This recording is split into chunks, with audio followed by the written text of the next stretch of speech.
بني الإسلام على خمس: شهادة أن لا إله إلا الله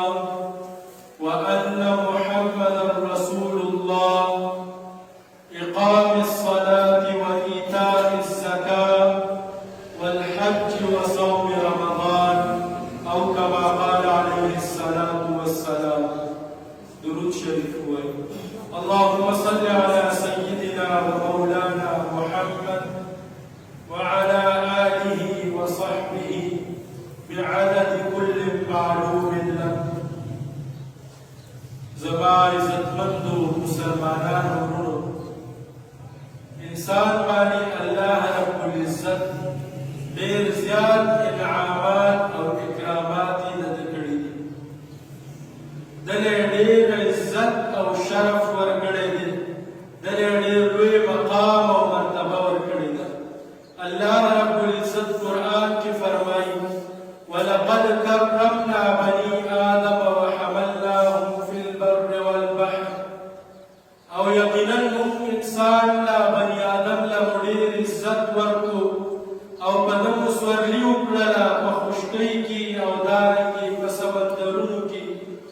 ورزقناهم من الطيبات، او په پاکیزه شیزونو کې مو دله رزق ورکړو. وفصلناهم على كثير ممن خلقنا تفصيلا، او دارنګې ډېر مخلوقات چې الله پیدا کړي دي په هغې کې دته چې کوم دی فضیلت ورکړو. نو الله رب العزت انسان سره ډېر د کرم او د رحم معامله کړې ده. اوس انسان له پکار دي چې د دې عزت او شرف هغه شکریا ادا کړي، او د شکریا ادا کولو مختلفې طریقې دي. یو طریقه خو دا ده چې دی خپل بدن د الله رب العزت ته په عاجزۍ کې ښکته پورته کړي. دی دا خپل تندی الله رب العزت په دربار کې ولګي، سجده ادا کړي او بدني عبادت وکړي.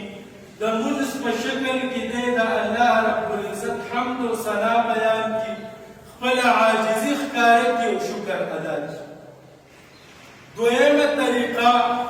هغه د خپل مال د الله رب العزت په لار کې د خرج کولو په صورت کې دی د الله شکریا ادا کړي. لکه دی د الله رب العزت د حمد و ثنا او دارنګې د الله رب العزت په دربار کې خپله عاجزي ښکاره کولو دپاره کوم مال چې دله الله رب العزت ورکړی دی،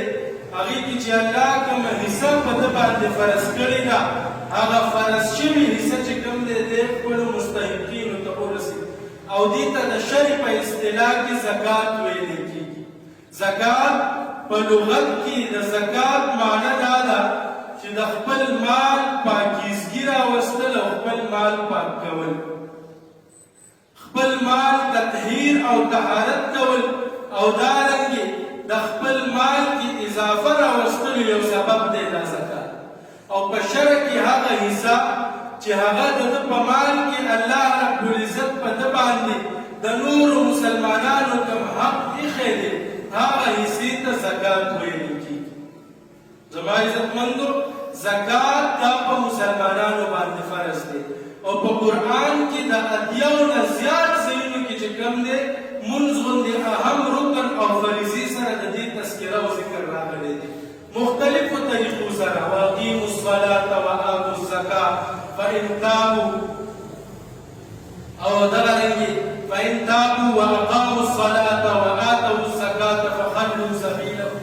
او دارنګې الذين يكنزون الذهب والفضة ولا ينفقونها في سبيل الله. دلته کې انفاق فی سبیل الله نه مراد علما لیکي چې زکات دی. نو دوه اتیا ځایونو کې دا زکات چې کوم دی دا مونځ سره تړلی شوی په قرآن کې راغلی دی. دې نه د دې اهمیت اندازه کېږي. او دارنګې رسول الله صلی الله علیه وسلم په مختلفو احادیثو کې او په مختلفو ځایونو کې د زکات د فرضیت او د دې ورکړې حکم ورکړی. لکه پیغمبر علیه السلام فرمایي چې د اسلام چې کوم بنیادی ارکان دي هغه پنځه دي. یو په الله رب العزت د توحید اقرار کول په الله باندې ایمان راوړل او د رسول الله صلی الله علیه وسلم په رسالت باندې ایمان راوړل دغه رنګې منځ قایمول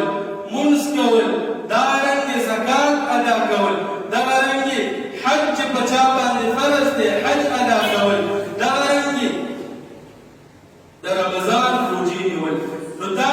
ارکان دي د اسلام بنیادي ستنې دي چې په دې باندې د اسلام او د ایمان هغه عبارت هغه پرې ولاړ او رسول الله صلی الله علیه وسلم په نورو ډېرو ځایونو کې لکه یو ځای کې رسول الله صلی الله علیه وسلم فرمایي هغه مال چې هغې سره د زکات مال یو ځای شي دا به د مال د هلاکت سبب ګرځېږي څه معنا مطلب دا چې په یو انسان باندې زکات فرض دی او دی دا فرض شوی زکات دا مستحقینو ته نه رسي بلکې کومه حصه چې په ده باندې فرض ده دا د خپل مال سره شریکه کړله نو دا کوم مال چې د ده پاکیزه او حلال مال دی د زکات د مال په دې کې د شاملولو د وجې دا مال به هم د دې د هلاکت ذریعه ګرځي او یا دویمه معنی علما دا لیکي چې یو انسان دی هغه د زکات مستحق نه دی هغه د دې لایق نه دی چې د زکات ورکړلی شي خو هغه بیا هم سوال یې وکړو زکات یې واخیستلو او خپل مال چې د سره کوم نصاب موجود و هغې سره یې دا د زکات مال شامل کړو دا به د دې سبب ګرځېږي چې دا مال به هلاک کېږي لکه اوس زنانه اکثر زنانه چې هغې نه دا کالي او سره دې ورکېږي تپوس دې وکړلی شي چې آیا دې به د خپلو سرو او د خپل کالي زکات پرې ورکولو که نه نو اکثر طرف نه به جواب دا راشي چې نه دې به زکات نه ورکولو چې زکات پرې نه ورکولو په دغسې طریقو به چې کوم دې دې نه ځي او هغه به هلاک کېږي لکه یو زنانه باندې زکات فرض دی او دا زکات نه ورکوي دا یو پروګرام له لاړه یو غم خادي یو واده له لاړه هلته کې چې کوم دې په دې باندې داسې یو کس پېښ شو چې هغه د زکات په قدر یا د هغې نه زیات د دې نه چې کوم دی هغه سره پټ کړ نو بیا افسوس او ارمان کوي خو اصل وجه څه ده چې د دې وروسته زکات نه دی ادا شوی لکه یو کس و هغه لاړې چېرته یو کلي نه یو چیلۍ را پټه کړله او کور ته یې راوستله خپل بچي ته یې ویل چې لاړ شه بچي او دا منډۍ کې خرڅه هغه بچی لاړلې منډۍ ته ورته یې بوتلله په ده باندې یو بل غل پېښ شو هغه چیلۍ ته یې راپټه کړله چې کور ته راغلی تپوس دې کوي پلار چې بچیا او چیلۍ دې په څو خرڅه کړه وایي بابا چې په څو باندې اخیستې وه په هغې باندې لاړله نو کوم کس چې د زکات په مال کې غلا کوي کوم مال چې په هغه باندې فرض شوی د زکات په حصه کې دی داسې ټکوي هغې نه هغه فریضې نه ځان خلاصوي په همدغه طریقه به دا مال او دې سره نور کوم مال سره چې دې دا ملګری کړی هغه به ترې رسي او دارنګې زما عزتمندو په زکات باندې اجماع د امت هم ده کله چې پیغمبر علیه الصلاة والسلام دې دنیا ته تشریف یوړو ډېر خلک داسې راپاڅېدل بعضې قبایل چې هغوی ویلې موږ زکات نه ورکوو ولې وایي دا زکات خو یو ټکس دی دا خو په موږ باندې یو ټکس لازم کړی شوی و کوم چې د پیغمبر علیه الصلاة والسلام سره خاص و حضرت ابوبکر صدیق رضی الله تعالی عنه په دغه سختو حالاتو کې دا اعلان وکړو و چې کوم مسلمان د زکات نه انکار کوي د زکات ورکړی نه زه به د هغه خلاف د جهاد اعلان کړم حالانکې ابوبکر صدیق رضی الله تعالی عنه دا ډېر یو جمالي صفت والا او جمالي طبیعت والا صحابي دی و باوجود د دې نه چونکې هغه ته د زکات فرضیت او د هغې د فرض کېدو هغه شدت او د دې رکن هغه ډېر لازمیت ورته معلوم دی نو اعلان یې وکړو د جهاد چې چا زکات ورنه کړو هغه خلاف به زه جهاد کوم د هغه خلاف به زما اعلان د جنګ او دارنګې د حضرت موسی علیه السلام د قوم یو منافق واقعه راځي چې نوم یې قارون دی قارون د چې کوم دی په ژبه باندې په خوله خو د په موسی علیه السلام باندې ایمان راوړی و خو په زړه نه چې کوم دی د ایمان نه قبول کړی داسې کس چې هغه د زړه نه کافر وي او په ژبه باندې ځان ته مسلمان وي او د اسلام چې کوم احکام دي د هغې اقرار کوي داسې کس ته منافق ویلی کېږي نو دا منافق و قارون نوم یو د حضرت موسی علیه السلام په قوم کې راتللو ده د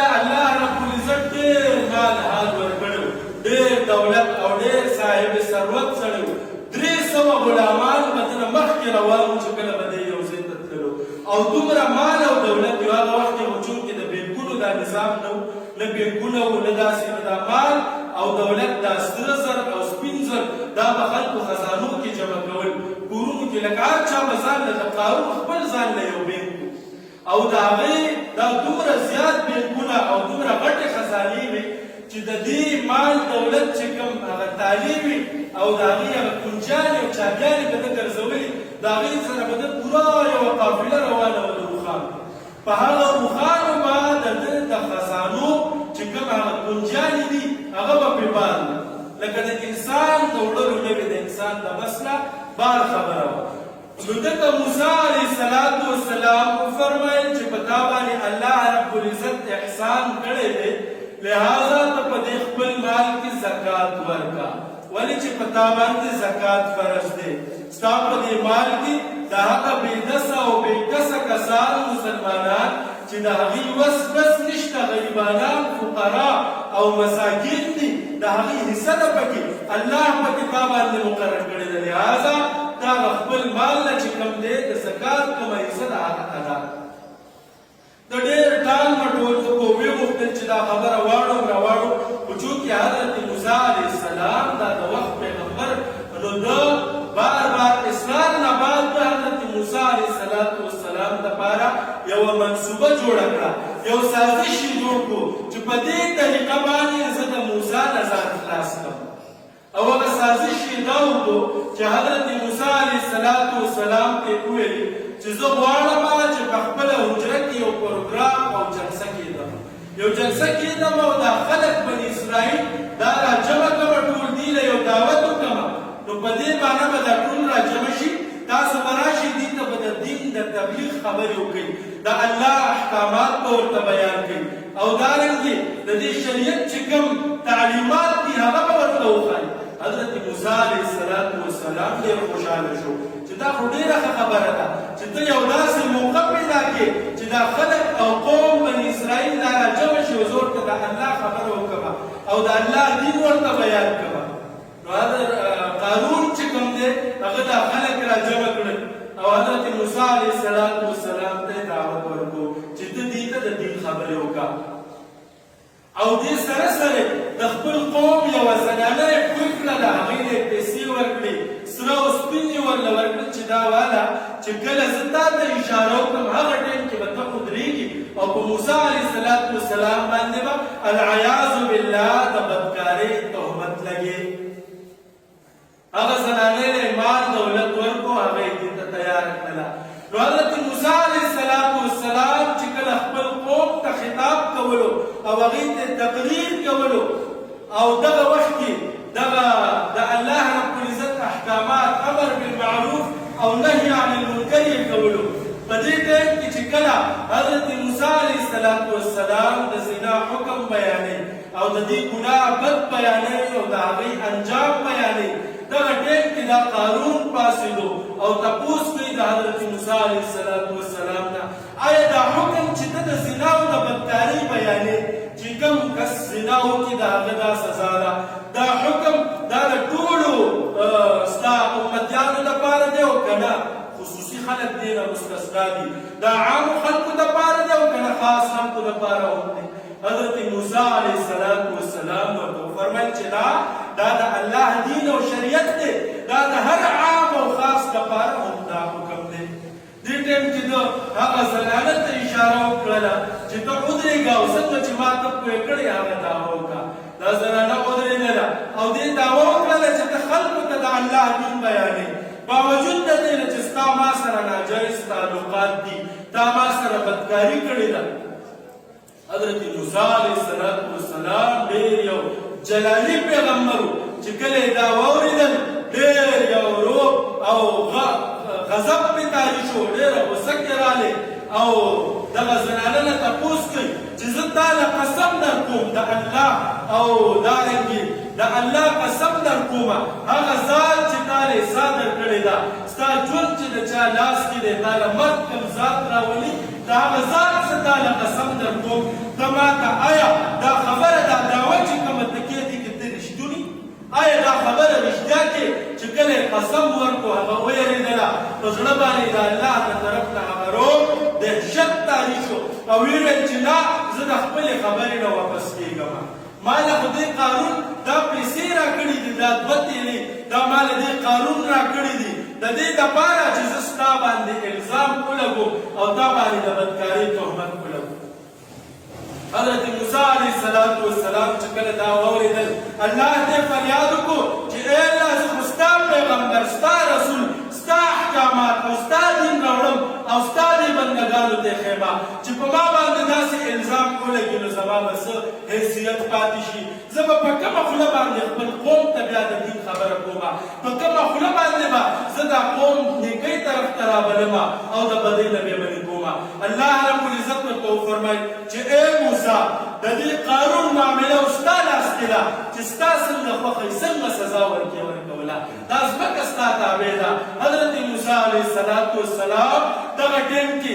ځمکې ته حکم وکړو چې ای ځمکې دا قارون ونیسه سره د خپل محله او سره د خپلو خزانو سره د هغه د خزانو د کنجو دا یې په سر باندې بار کوری کاږه دغه ټیم کې قارون چې کوم دی هغه توبه وباسي او د حضرت موسی علیه السلام نه معافي غواړي چې ای موسی باندې غلطي وشوه ما معاف کړه او موسی علیه السلام بیا ځمکې ته حکم کوي نور یې راکاږه او تر دې پورې چې هغه په ځمکه کې پناه شو او پیغمبر علیه السلام فرمایي چې تر قیامته پورې به چې کوم دی دا په ځمکه کې داسې چورلي نو هغه کس چې هغه د زکات نه انکار وکړو او بیا د الله د رسول خلاف چې کوم دی سازش وکړو الله یې انجام درکړ نو اوس که یو انسان هغه وایي چې ما مال دولت ګټلی دی زه صاحب ثروت یم ما سره چې کوم دی عهده ده زما کارخانه ده زما تجارت دی زما دکان دی زما کمپني ده دا هر څه ما ګټلي دي دا ګټلي دي خو دې کې الله رب العزت تا ته برکت ایښی دی دا د الله مال دی ان الملک الا لله بادشاهت سلطنت حکمرانی ملکیت دا د الله دی او الله تعالی په هغې کې بیا څه حصه درکړې ده نو کبر به نه کې تکبر به نه کې فخر به نه کې غرور به نه کې ولې چې د وخت څومره فرعونان راغلي څومره فراعنه د وخت دي که هغه ابو جهل که هغه فرعون که هغه قارون هغه ټول الله رب العزت نیست او نابود کړل هغه کس چې هغه د طاقت او د قوت په نشه کې پاڅېدو دا دعوې وکړله چې انا ربکم الاعلی الله پرې داسې ورانه کړله چې ټولو خلکو ویلې چې او بادشاهي چې کوم دی دا صرف او صرف دا الله سره ښایي او دا د الله الکبر ردایي الله رب العزت فرمایي کبر زما صادر دی څوک چې زما نه دا صادر راکاږي دا انجام به زما عزتمندو که نن الله چاله مال او دولت ورکړی دی په دې کې ورسره د بل غریب مسلمان هغه حق ایښی دی په دې کې ورسره د بل بېکسه او بېدسه مسلمان هغه حصه ایښې ده په دې کې د فقراو حصه ده په دې کې د مساکینو حصه ده موږ څه وایو یو فلانې سړی 15 لکه روپۍ زکات ورکوي 4 لکه زکات ورکوي 2.5 لکه دې ته خو ګوري چې دا 1 لک او 2 لکه روپۍ زکات ورکوي خو دې ته نه ګوري چې دله الله 8 لکه کروڑ روپیو لکه ملکیت کې ورکړي دي که دا خو نه دي چې د سره ملک کې هېڅ هم نشته او د دې نه بعد بیا دی نه دله الله رب العزت مال او دولت ورکړی دی د هغې نه بعد دی بیا زکات ورکړي او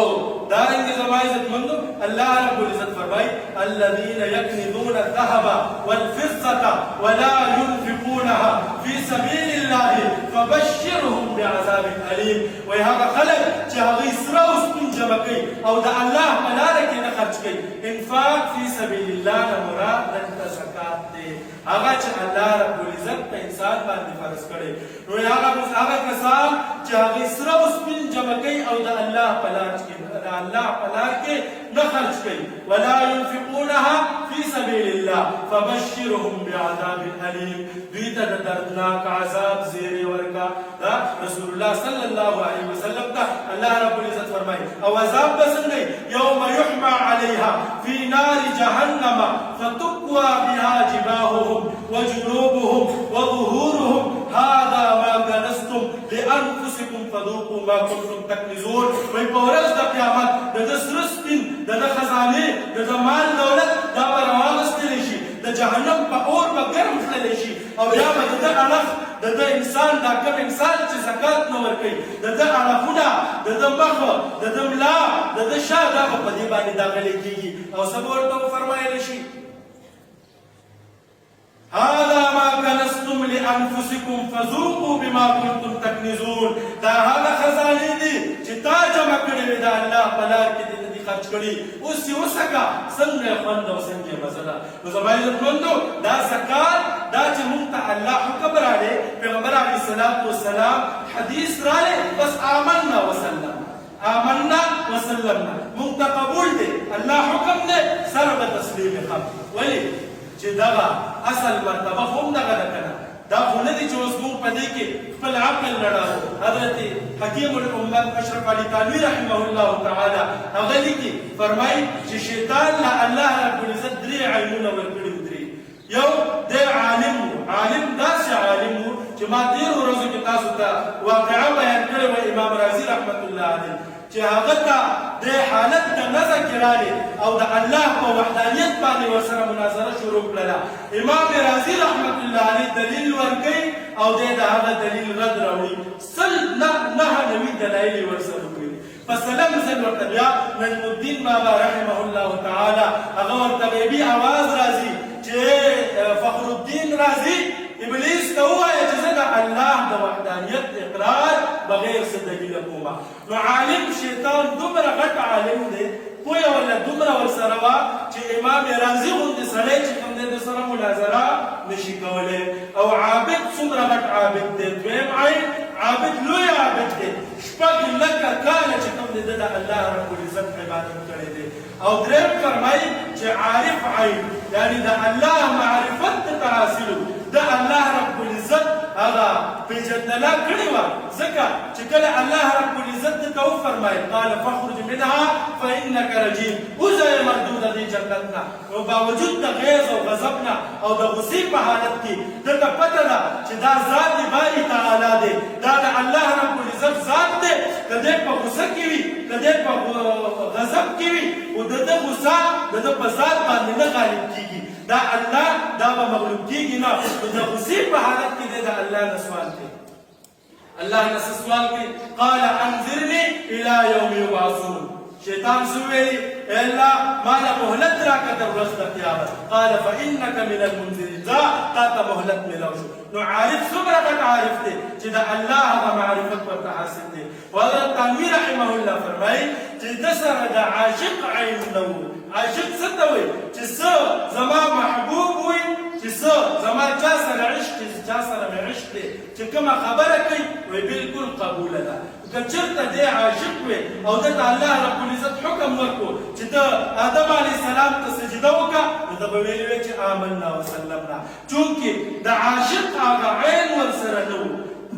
د الله په حکم کې خپل عقل استعمال کو عقل څنګه استعمال کو وایي هغه چې کوم دی تا د خاورې نه پیدا کړی او زه دې د اور نه پیدا کړی او تا ما ته حکم راکړې چې د خاورې نه پیدا یو کس ته سجده وکړه چې دا خو د عقل خلاف ده الله رب العزت ورته څه وفرمایل فاخرج منها فانک رجیم نو لهذا د دین احکام د شریعت مسلې په دې کې به